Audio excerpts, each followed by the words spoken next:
संतों को कैथोलिक कलीसिया इतना महत्व क्यों देती है? वो तो मर चुके हैं, उनसे मध्यस्थता की आशा कितनी सही है, जबकि हम सीधे ईश्वर से मांग सकते हैं।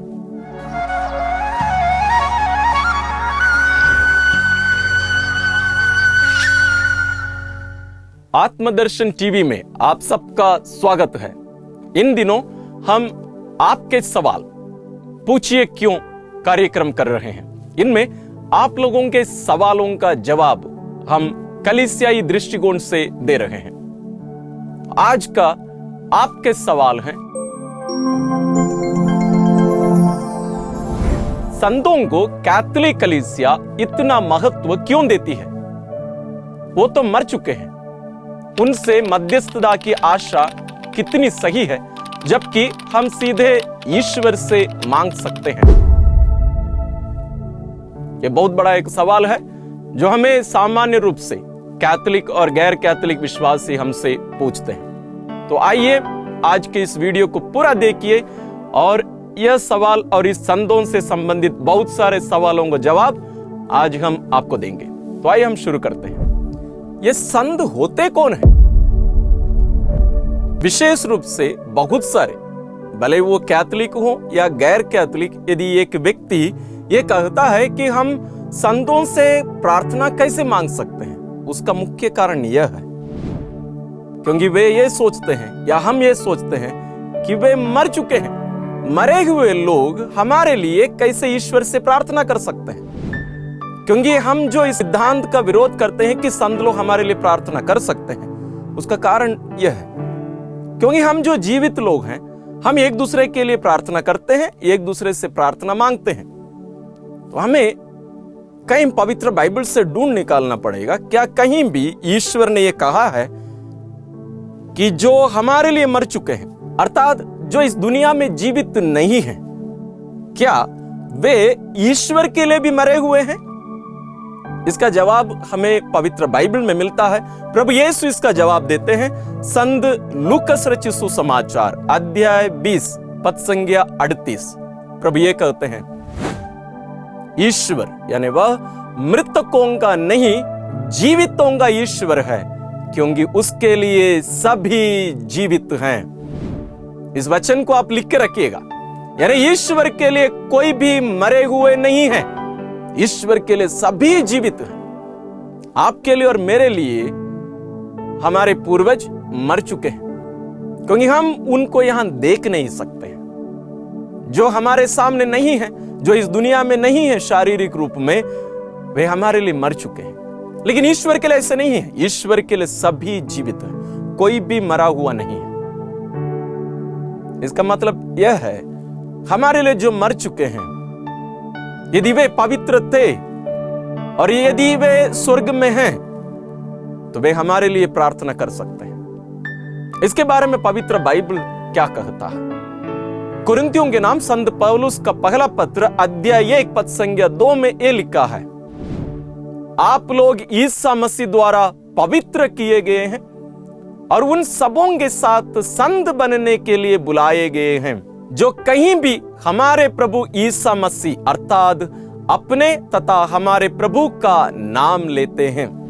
यानी हम सभी संत बनने के लिए बुलाए गए हैं। यह सत्य जरूर यह है कि मरने के बाद नहीं, वास्तव में प्रारंभिक कलीसिया के सभी ख्रिस्तियों को संत कहकर संत पौलुस अपने पत्रों में संबोधित करते हैं। लेकिन आज कैथोलिक कलीसिया जिनको संत कहती है, यानी जो मर चुके हैं, उनको वो कैसे सिद्ध करती है या घोषित करती है कि ये संत है?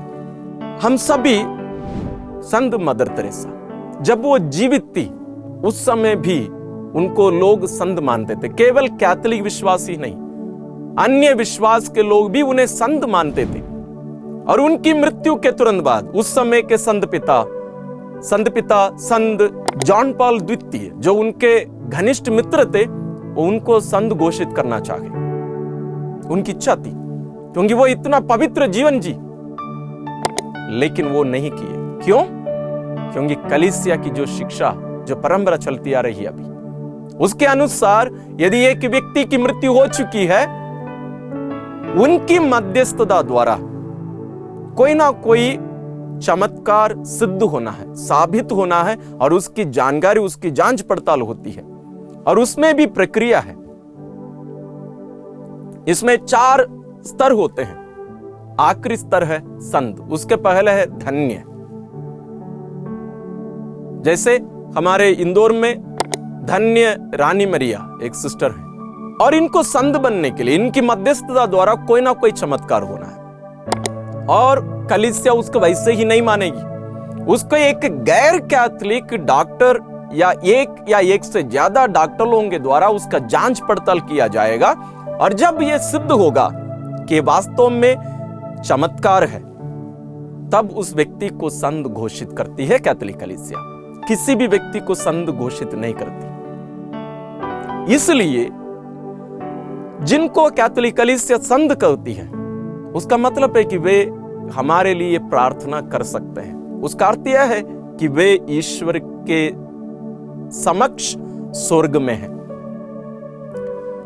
हम प्रकाशना ग्रंथ पुस्तक में पढ़ते हैं कि वहां स्वर्गदूत लोगों के साथ संत लोग रहकर हमारी प्रार्थनाओं को ईश्वर के सानिध्य में रखते हैं। और इसमें संतों में हम प्रारंभिक कलीसिया के भी देख सकते हैं, हमारे समय के ही लोगों को भी हम संत के रूप में भी देख सकते हैं। एक उदाहरण मैं आपको दिया, संत मदर तेरेसा। और संत लोग किसी भी क्षेत्र के हो सकते हैं। ये कोई फादर या सिस्टर या संत पिता होने की जरूरत नहीं। हर प्रकार के जीवन जीने वाले, यानी हर क्षेत्र के लोग संत बन सकते हैं। हमारे निस्वार्थ जीवन के द्वारा ईश्वर के अधीन में रहकर, जैसे इसके पहले भी हम बहुत सारे वीडियोस हम बनाए हैं, शिक्षा हम दिए हैं, जिसमें हम देखते हैं कि हम पवित्र जीवन कैसे जी सकते हैं। उसके द्वारा जो पवित्र जीवन जीकर मर गए हैं, ईश्वर उन्हें अपने स्वर्गधाम में जगह दे चुके हैं। तो अभी यह बात सिद्ध हो गई है। मैं विश्वास करता हूं आप समझ गए होंगे कि संत होते कौन हैं और वे कहां रहते हैं। और अब हम देखेंगे तो कैथोलिक कलीसिया इनको इतना महत्व क्यों देती है। आइए हम विचार करते हैं। इस बात को हमें समझने की जरूरत है कि ये संत लोग सब हमारे बड़े भाई बहन हैं। भले ये रिश्ते में कोई भी रहे होंगे, जिनको हम कभी भी नहीं जाने होंगे, वो सदियों पहले रहे होंगे, फिर भी ख्रिस्त में हमारे विश्वास के कारण वैसे हमारे बड़े भाई बहन हैं। जैसे हम सबों के बड़े भैया एक ही हैं, ईश्वरीय परिवार के पहलौठे स्वयं यीशु ख्रिस्त। तो हर संत हम सबों के भाई बहन हैं। इसलिए वे हमें भी उस राह पर आगे बढ़ने के लिए हमें प्रेरित कर सकते हैं। इसलिए संत हमारे भाई बहन हैं। इस बात को हम ध्यान में रखें। दूसरी बात है, हमारी ये जो जीवन यात्रा है, हम स्वर्ग की ओर कर रहे हैं।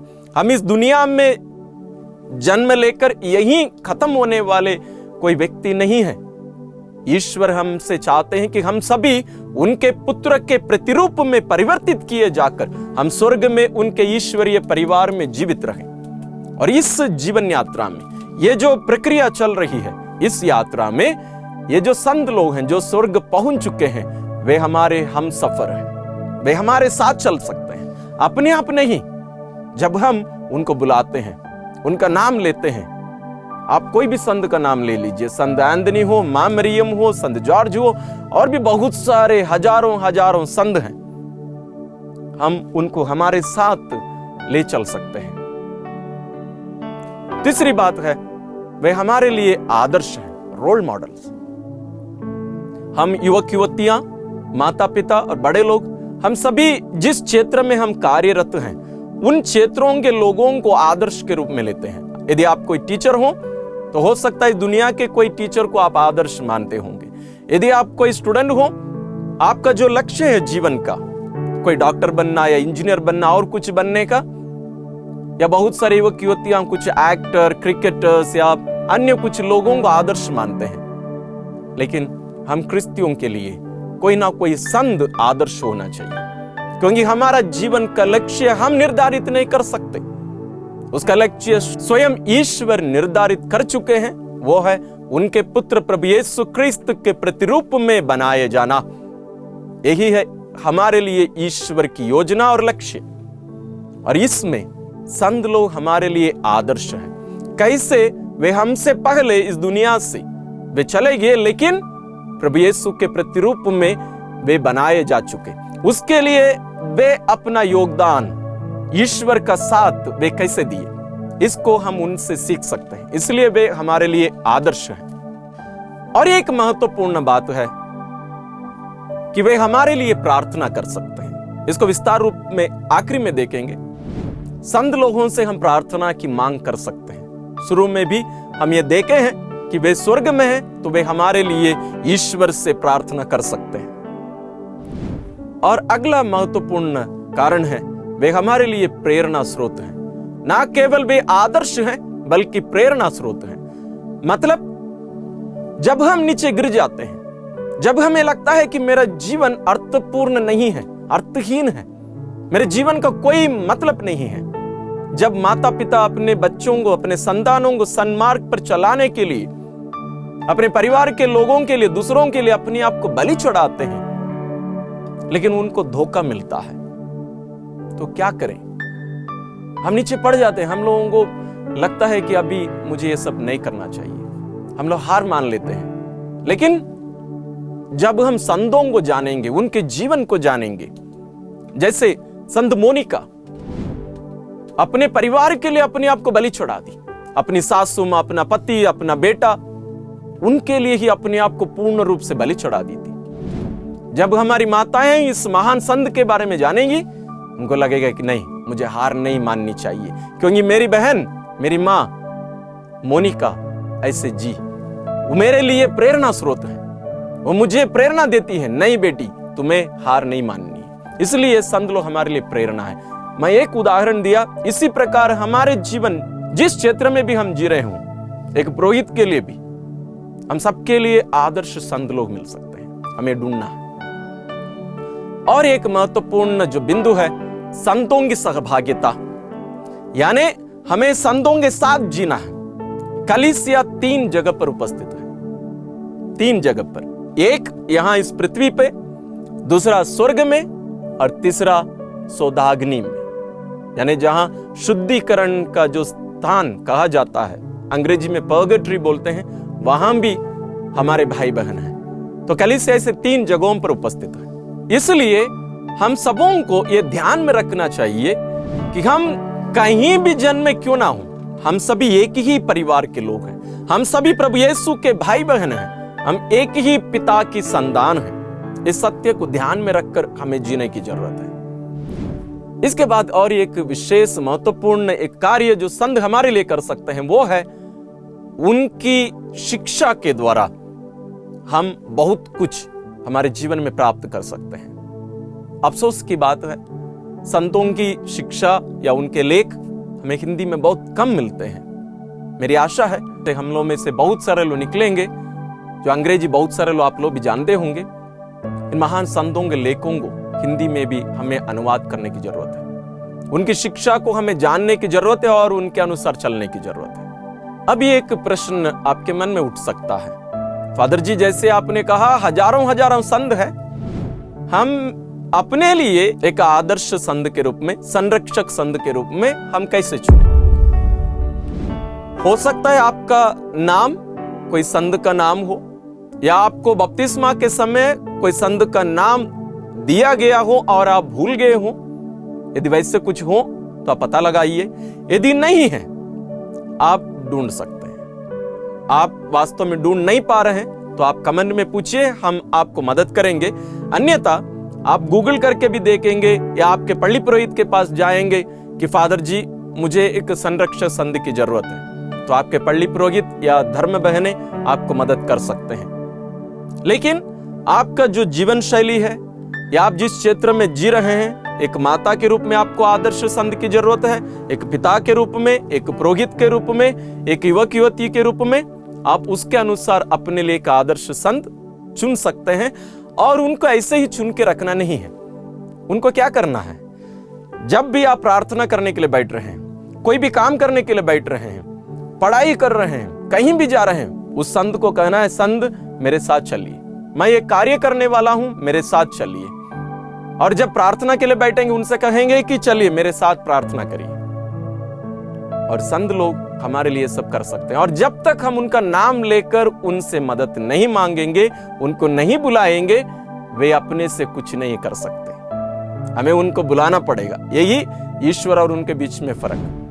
हमें ईश्वर को बुलाने की जरूरत नहीं है, ईश्वर हर जगह उपस्थित है, लेकिन संतों को नाम लेकर बुलाना पड़ेगा, तब वे हमारी मदद के लिए आएंगे, उपस्थित होंगे। इसके बाद और एक बहुत बड़ा सवाल उठता है जो हम सबों से पूछा जाता है, प्रभु यीशु क्रिस्त ही एकमात्र मध्यस्थ हैं ईश्वर और मनुष्यों के बीच में। जैसे संत पौलुस तीमुथी के नाम अपना पहला पत्र अध्याय 2 पद संख्या 5 और 6 में कहते हैं, क्योंकि केवल एक ही ईश्वर है और ईश्वर तथा मनुष्यों के केवल एक ही मध्यस्थ हैं, अर्थात ईसा मसीह, जो स्वयं मनुष्य हैं और जिन्होंने सबके उद्धार के लिए अपने को अर्पित किया है।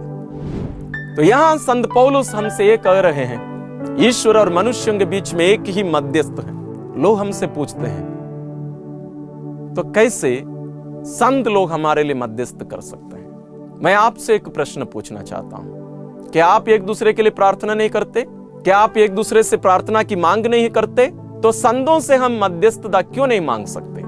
उसका एक ही कारण है, जैसे प्रारंभ में ही मैंने कहा है, क्योंकि हमें लगता है कि वे मरे हुए लोग हैं, मरे हुए लोग हमारे लिए कैसे प्रार्थना कर सकते हैं? लेकिन इसका जवाब मैं पहले ही दे चुका हूं।